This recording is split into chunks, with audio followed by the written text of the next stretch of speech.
Hi guys, RJ here, and this is Road to Premier League number 15. And this episode is kind of like vitally important in many aspects. There's a lot of information in this about like the league and like about how the team's performing and players and stuff like that. And we start off here with an FA Cup game. I'm not sure which round of the FA Cup I'm in, but nevertheless we come up against Swansea, who I'm pretty sure I'm still in the Premier League. From there, obviously because I'm a season or two ahead.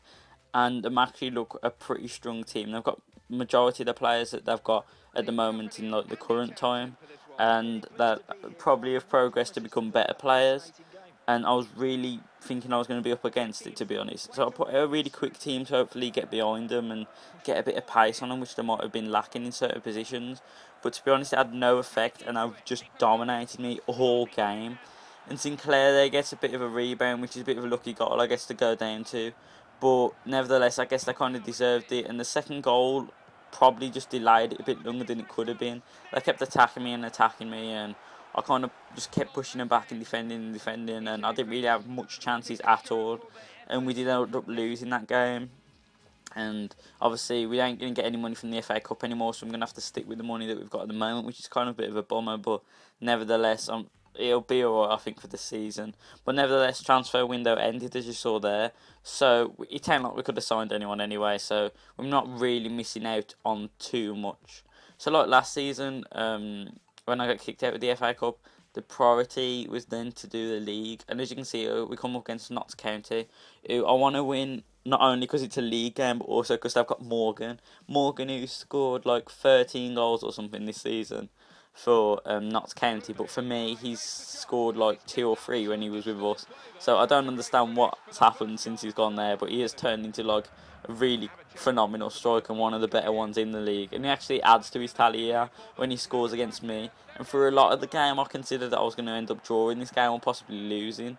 And it wasn't until like late on in like the 80th minute, pretty much, that we actually score. But it was a really nice goal, and as you can see there, Tyler actually finished that quite well.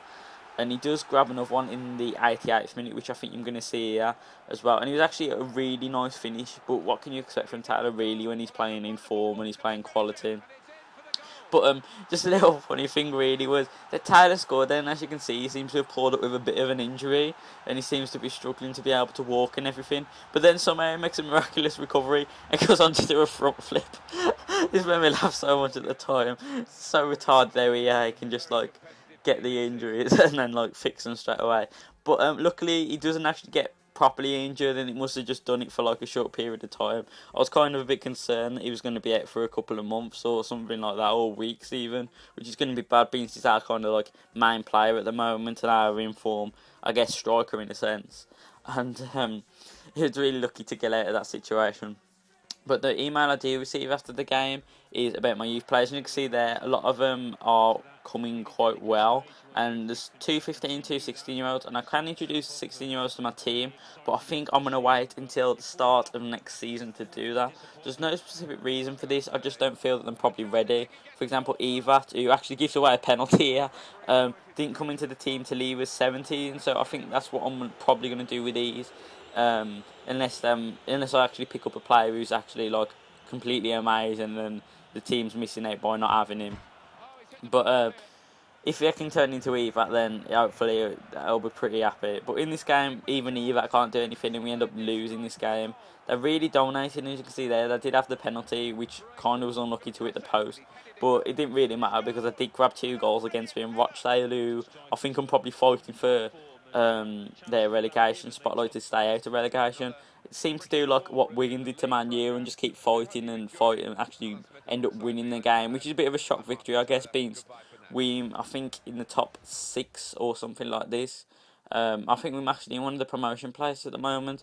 Although I'm not that bothered about being there, I do want to remain at the top of the table, so it is crucial that we win games. So for the next game against Hartlepool, I did like sort the team out a little bit. A lot of the faces that are on my usual faces, but I did drop Tyler to midfield, and I did bring Kenichi and Berahino into the team. Berahino was kind of injured and everything, but he kind of made a recovery. He's kind of key for this game because he did play really well. And the only highlight I have shown is Kenichi's goal.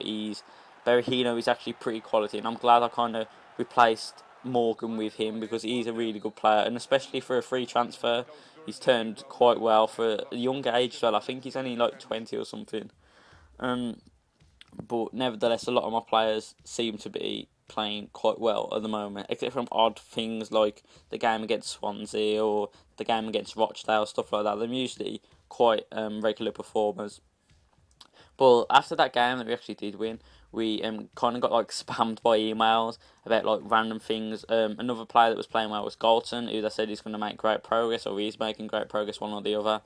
And another email just to say that the youth squad is playing well, so we get a bit more information. As you can see there, one of my players actually turned 17, and I was really considering putting him in the squad, but we've been skating him for not too long, so his position isn't registered, so he hasn't got a certain position as of yet. So I'm not sure whether to put him in or not. I might do that in the coming episodes, but I haven't in this one.